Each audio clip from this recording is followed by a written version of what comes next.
안녕하십니까. 라미 인문과 예술 경영연구소의 김송희 소장입니다.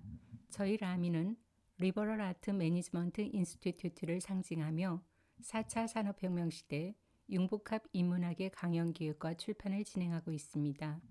10월 20일 오후 4시부터 6시 라미와 함께하는 저자와의 만남에 박희선 베이징대 박사의 공자 난세를 살다로 여러분과 함께 했습니다. 오늘은 박희선 박사의 번역서 공자 난세를 살다라는 저서로 여러분을 만나고자 합니다.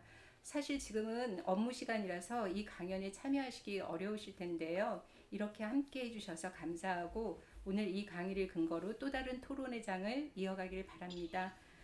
이 책의 저자 리서는 베이징대 중문학을 전공하였고요. 칭화대학교에서 역사학을 전공했습니다. 현재 신장대학 서북 소수민족연구센터에서 중국 고대사 및 변경 민족 문제에 관해 연구 중입니다. 원 제목은 콩즈 따리슈인 걸로 알고 있습니다. 맞죠? 네.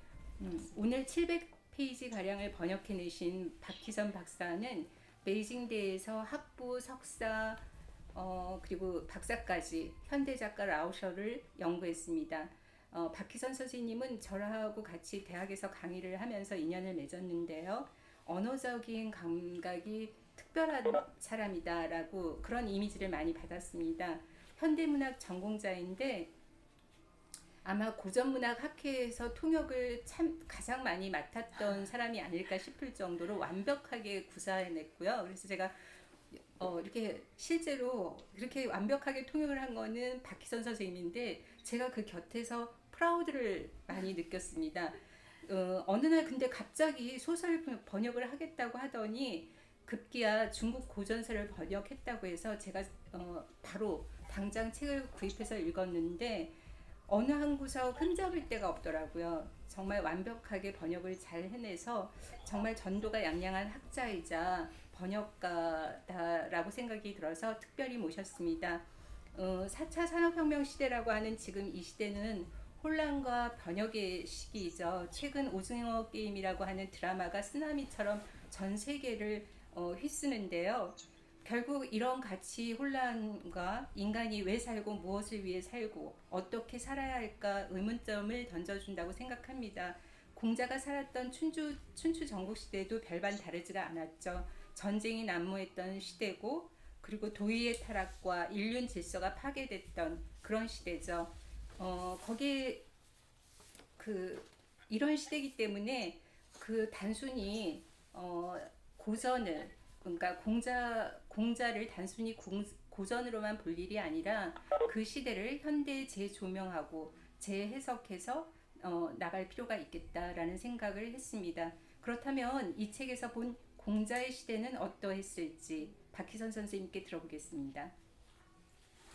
네, 안녕하세요. 저는 오늘 제 번역서 인간 공자 난세를 살다에 대해서 강연을 하게 된 이 책의 역자 박희선이라고 합니다. 우선 이렇게 초청해주신 라미 인문과 예술 경영연구소와 소장 김송희 선생님께 정말 감사드리고요. 이렇게 들어와 주신 분들께도 강연에 참석해주신 모든 분들께도 정말 감사드립니다. 이 인간 공자 난세를 살다라는 책은 여기 보시면 표지가 나와 있는데요. 왼쪽은 번역본의 표지고 오른쪽이 원서의 표지입니다. 원서 제목이 공자 대역사라고 되어 있는데요. 이 책은 2019년에 상하이 인민출판사에서 출판된 후에 수정 및 증보를 거쳐서 2020년 3월에 타이베이의 다른 출판사에서 출판이 된 책입니다. 20년도에 출판된 개정판은 19년판에 비해서 좀 내용이 많이 늘어났고요. 이 한국어 번역본인 인간공자 난세를 살다는 타이베이에서 출판된 그 개정판의 번역본입니다. 이 책은 제가 2019년 12월쯤에 번역 계약을 하고 12월 하순 정도 이때쯤에 번역을 시작을 해서 다음해 5월에 완고를 내고 완성을 하고 그해 그러니까 2020년 12월 정도에 출판이 됐습니다. 저자인 리서는 베이징 대학에서 중문과 학부를 졸업한 이후에 칭화대학 역사학과에서 석사학위와 박사학위를 취득을 했는데요.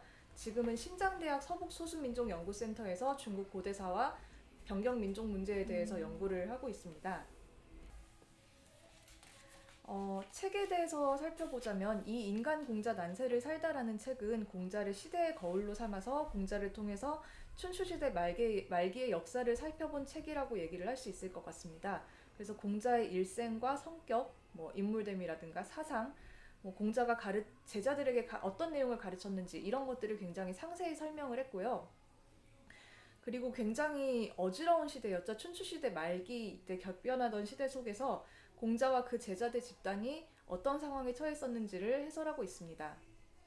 그리고 중간중간에 부록이 여러 개가 들어가 있는데요. 부록을 통해서 춘추시대의 역사와 정치를 배경 지식으로서 설명하고 있는데 이 외에도 국가 체계라든가 봉건제에 대해서도 굉장히 자세하게 설명을 하고 있고요. 귀족의 생활과 문화, 그리고 제사의식이라든가 그리고 이 당시에 성과 씨가 어떤 식으로 달랐는지 이런 것들을 굉장히 상세히 설명을 하고 있습니다. 공자라는 인물이 가진 특이점에 대해서 책에서 설명을 하고 있는데요. 공자가 가진 특이점에 대해서 얘기를 하고 있는데 공자는 춘추시대의 귀족 계급 중에서 가장 하위 계급인 사라는 계급에 속하는 인물이었습니다. 춘추시대의 역사에 대해서 남아있는 문헌들을 보면은 대부분이 큰 업적을 남긴 어떤 제후들이라든가 예를 들어서 제환공이라든가 진문공 이런 사람들에 대한 문헌이 대부분인데요. 그런 면에서 공자는 굉장히 특이점을 가지고 있다고 볼 수 있는데 가장 평범한 계급이었음에도 불구하고 그 공자의 일생이 굉장히 상세하게 기록으로 남아 있습니다. 이것은 공자가 수많은 제자를 양성을 했고 그 제자들이 편찬한 논어와 얘기라는 책에 기록이 되어 있기 때문입니다. 그래서 공자는 춘추시대의 일반적인 사계층 귀족의 생활을 이해하는 데 가장 적절한 사례라고 볼 수가 있습니다. 그러면 이 책, 그러니까 공자가 생활했던 이때의 시대적 배경을 잠깐 알아보고 넘어가겠습니다. 기원전 1046년에 원래 이제 중원의 서쪽 지방인 관중이라는 지방에서 주라는 이름을 가진 민족이 일어나서 상나라 원래 통치 계급이었던 상나라를 멸망시키고 주나라를 건국하게 됩니다. 그래서 서주 시대가 시작이 되는데요. 그 이후에 내전으로 서주가 멸망하게 되고 서쪽에 있었던 수도인 호경이 오랑캐의 위협을 받게 되자 주평왕대에 동쪽의 낙양으로 천도를 해서 이렇게 이때부터 동주 시대가 시작이 되는데 동주 시대가 바로 춘추 전국입니다. 주나라는 상나라를 멸망시킨 후에 이 주변의 소국들에 대해서 봉건제라는 것을 대규모로 시행을 해서 분봉 제후국을 광범위하게 배치를 하게 됩니다. 즉 개국 공신들을 이 분봉국의 제후국의 제후로 봉하고 이들에게 땅을 하사해서 제후국을 세워서 군주가 되도록 한 것이고요. 춘추시대의 정치 계급을 보면 정치 계급이라고 할 수도 있고 이 귀족의 계급이라고 할 수도 있는데요. 주나라 왕인 천자가 있고 그 아래에 제후국의 군주가 있고 그 아래에 고급 귀족인 대부 그리고 하급 귀족인 사가 있습니다. 사 이하는 평민이거나 천민이거나 이런데요. 이 제후국의 군주는 대부에게 영토를 분봉을 하고 대부는 그 자신의 봉신인 사 계급에게 분봉을 하고 이런 식으로 해서 영토가 땅이 무수히 작게 쪼개지게 되는 거죠. 그리고 경이라는 호칭이 있는데 경대부 이렇게도 얘기를 합니다. 이 경이라는 것은 사실 신분이 아니라 직책이라고 할 수 있는데요. 왕조나 혹은 제후국 내에서 최고 권력을 장악한 소수의 대신을 말합니다. 즉 가장 높은 벼슬을 하고 있는 대신을 얘기하는데요.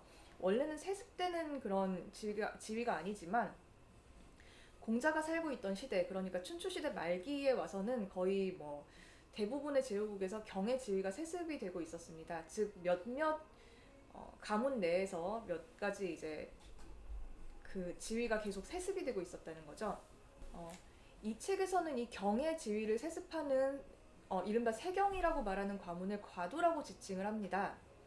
이 과두라는 명칭은 보통 중국사 연구에서는 별로 잘 쓰지 않는 명칭이고 이 저자인 리서가 쓰기로 결정한 그런 명칭이고요. 그런 용어라고 할 수 있겠고요. 공자가 생활했던 춘추 시대 말기에는 대부분의 제후국들의 상황이 비슷했습니다.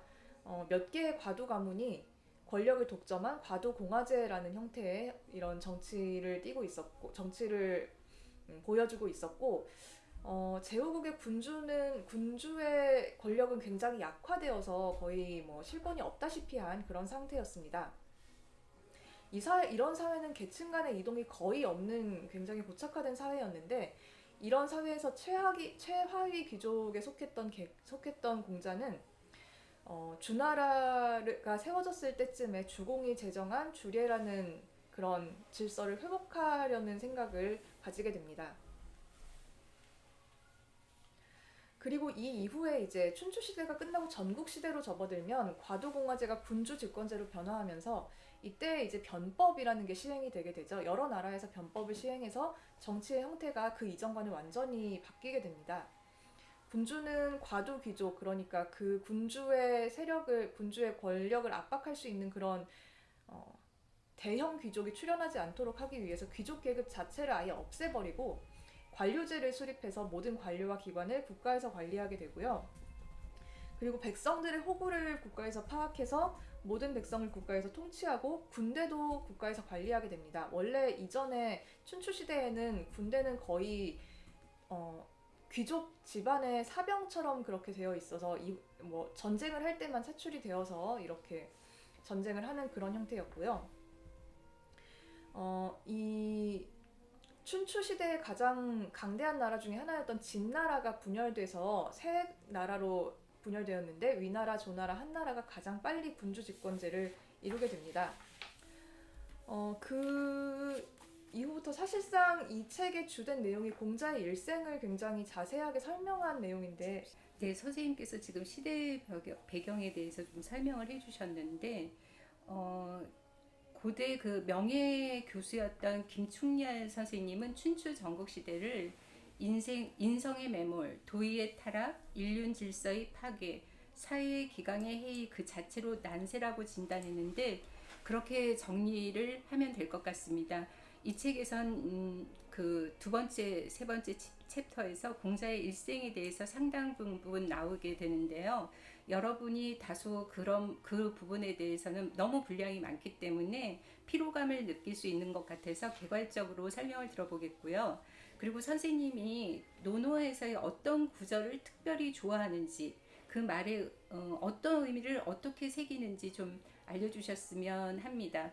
이제 뭐 저 같은 경우에는 최근에 유독 이순이라는 말이 가슴에 많이 와닿더라고요. 중국말에 꽁쇼 꽁요리 포쇼 포요리라는 말이 있지 않습니까? 시아버지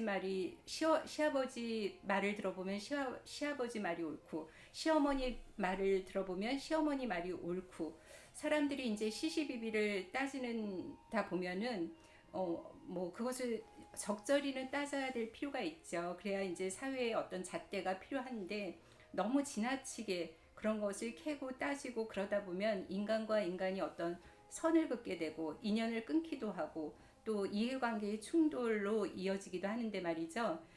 그래서 그 이순이라는 걸 가만히 생각을 해보면 귀에 뭔가 거슬리는 것이 없어지고 그냥 누가 무슨 말을 하든 아 그렇구나 라고 받아들여 줄 수 있는 그 수용의 태도요. 근데 사실 말이 좋아 수용이지 이것은 철저한 인내가 아니면 불가능한 일이라고 생각합니다. 말이 뭐 쉽게 인내라는 말 있지만 한자어에 정말 그 인내의 어려움이 그대로 나타나는 것 같아요. 그 심장에 참을 그 칼을 들이대고도 꽉 누르고 있는 그 상태 얼마나 고통스럽습니까? 참는다는 것은 그런 건데 우리 너무 쉽게 참아라 뭐 그러고 수용해라 이런 말을 하는데 결코 그 수용의 경지는 그렇게 그냥 바로 다이렉트로 난 수용할 수 있어 이게 되는 것은 아닌 것 같습니다. 그래서 그런지 저는 부쩍 그 이순이라는 공자의 그 논어에서 이순이라는 말이 참 와닿더라고요. 선생님께서는 어떠신지 이 두 가지를 좀 설명해 주셨으면 좋겠습니다. 굉장히 책에 자세하게 설명이 나와 있는데 공자는 원래 이제 공을이라는 이름을 가지고 있었다고 하죠. 뭐 아명이라는 얘기가 있는데요. 여하튼 이 평민에게는 사실은 성이 없는데 뭐 이 부분에 대해서는 책에 굉장히 자세히 나와 있습니다. 여하튼